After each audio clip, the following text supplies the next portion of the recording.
Bonjour, bienvenue dans cette vidéo dans laquelle je vais vous présenter comment utiliser les espaces Google Chat dans Gmail. Tout d'abord, si vous n'avez pas les options Chat et espaces qui apparaissent ici dans la barre latérale de gauche dans Gmail, allez dans vos paramètres Gmail. Pour cela, cliquez sur la roue des paramètres en haut à droite de votre écran. Cliquez ensuite sur Voir tous les paramètres.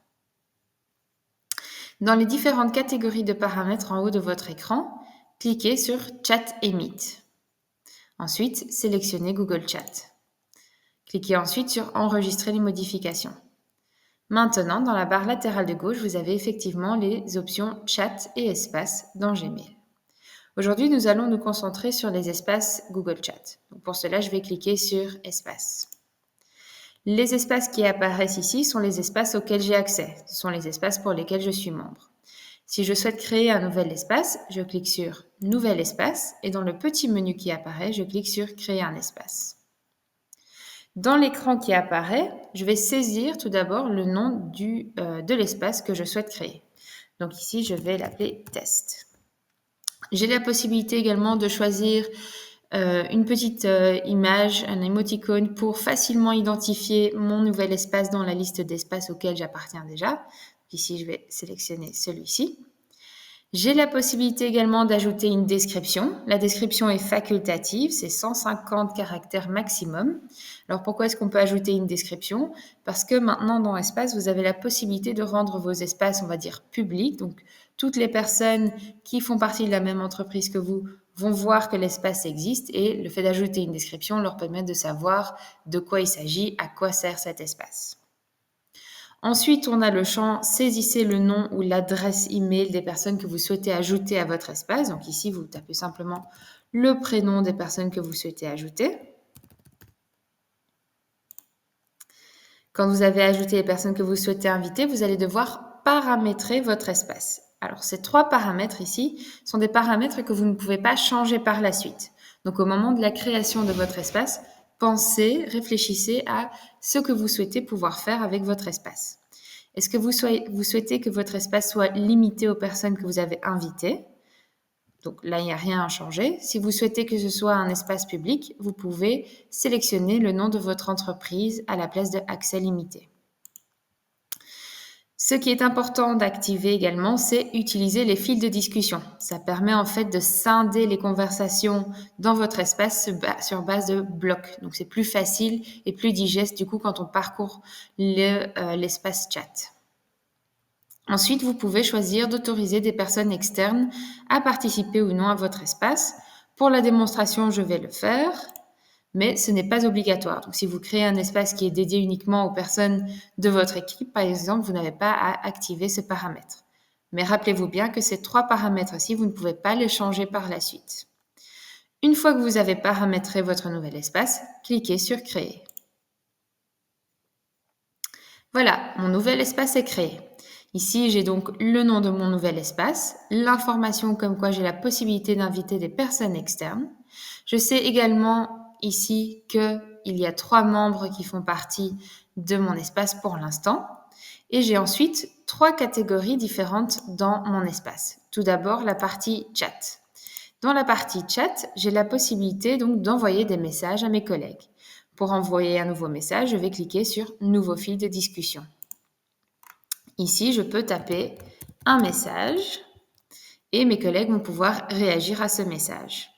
Quand je tape du texte, j'ai la possibilité de changer le formatage de mon texte en cliquant sur le A ici, option de mise en forme. Donc, je peux mettre mon texte en gras, en italique, en souligné, etc. J'ai la possibilité d'envoyer des émoticônes, j'ai la possibilité d'envoyer des GIFs, j'ai la possibilité d'importer des documents qui se trouvent actuellement localement sur mon ordinateur. Je peux les importer dans le chat et je peux également lancer une visioconférence instantanée. Si je clique sur le plus du côté gauche de la barre de rédaction. J'ai également la possibilité d'ajouter un fichier qui vient de mon Drive ou alors d'un Drive partagé. J'ai également la possibilité d'inviter les participants de cet espace à une réunion. Donc, je clique sur Invitation agenda et j'ai leurs agendas qui vont apparaître sur le côté droit de mon écran. Donc ici, je vois bien les agendas de tout le monde, le mien et les agendas de mes 2 autres collègues. Je peux ainsi facilement trouver un moment qui nous convient à tous les 3 pour la réunion. Si je reclique sur le plus, j'ai également la possibilité de créer des nouveaux documents tels que Docs, des présentations slides et des feuilles de calcul.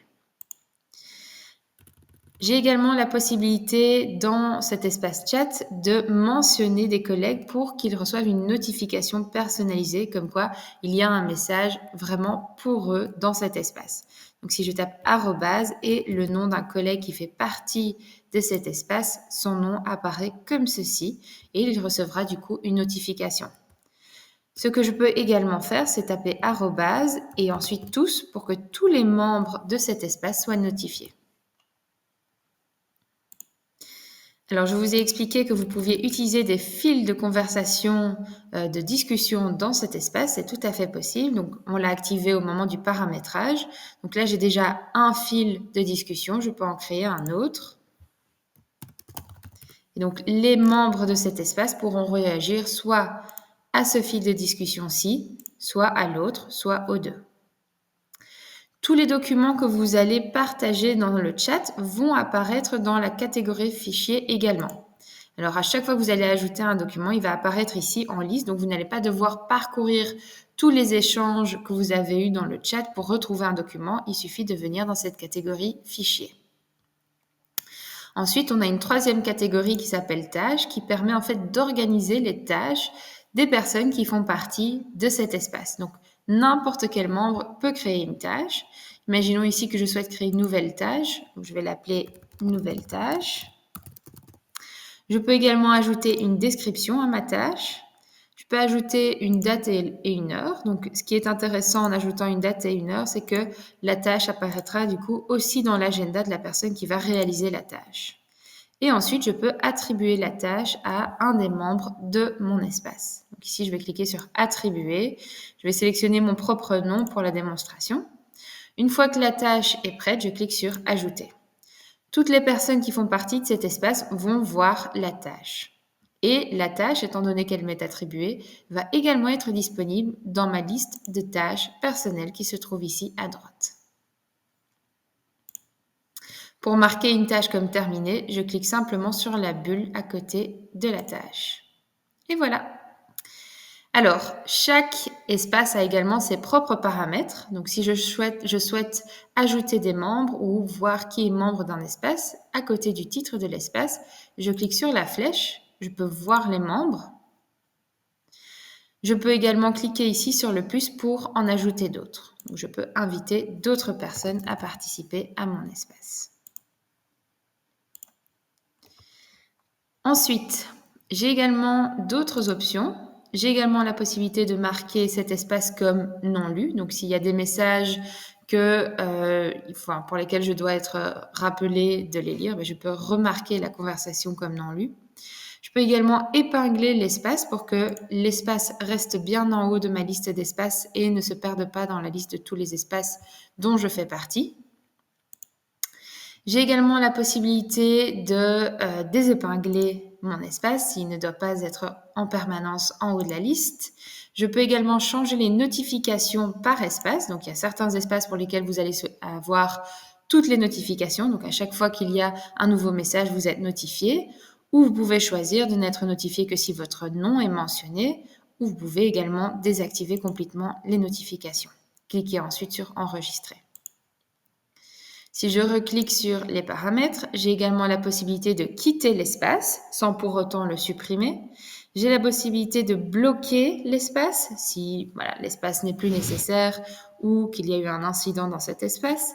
Et j'ai également la possibilité de supprimer l'espace et supprimer du coup son contenu. Ces options qu'on vient de voir sont également disponibles en faisant passer votre souris sur l'espace. Il y a 3 petits points qui apparaissent. En cliquant dessus, vous pouvez également utiliser ces différentes options. Voilà, merci d'avoir regardé cette vidéo.